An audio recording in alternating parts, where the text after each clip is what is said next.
2,000 years ago, the people of Scotland, or Caledonia as it was known then, were tribal farmers. The Roman army swept relentlessly across Europe and North Africa, reaching Britain in AD 43. Their skill and brutality is legendary now. But how did this come to be? And what would the Roman army that marched into Caledonia actually have looked like?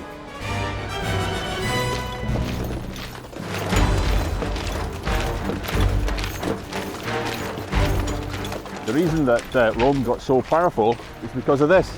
This is the Roman army. They were the very, very best troops in the world. They were the best trained, they were the best equipped, and nobody had a chance against them. They had armour which came from so many different campaigns that they'd picked up, and they were fighting against people who weren't professional soldiers where they were. So when you came up against them, you were going to die. Caledonian, clear the path!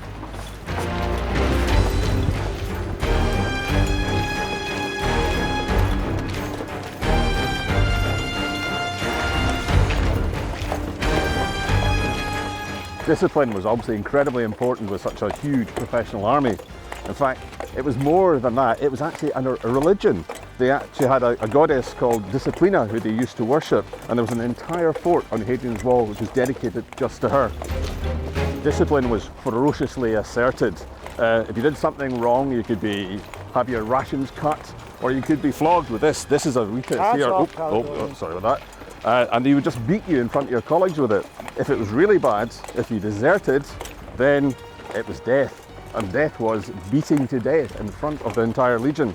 If an entire cohort, if they deserted, if they did anything wrong, then you had something called decimation, a word which you might know, but you might not know that it means that 1 out of every 10 was drawn by lot and they were beaten to death in front of everyone. That's discipline.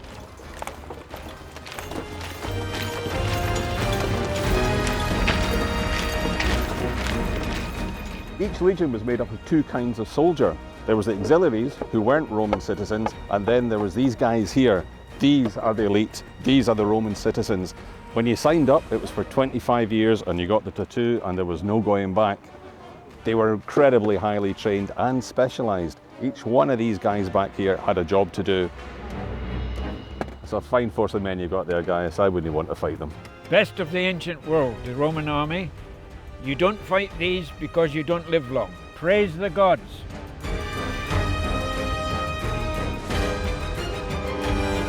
These guys are the other half of the Roman legion. These are the auxiliaries. They weren't Roman citizens. They joined up and with the hope that in the end they would become Roman citizens. They were actually the guys who did most of the fighting. They were sort of a light infantry as opposed to the heavy infantry that the Roman citizens were. The legionaries would often stand back and let these guys go in and do the fighting, or some softening up, as they put it. You can see by the way they dress how different they are, and one of the reasons for that is that these guys come from Belgium. They're a tribe called the Nervii, and they fought against the Roman legions and were so good at it that the Romans basically asked them to come and join their army.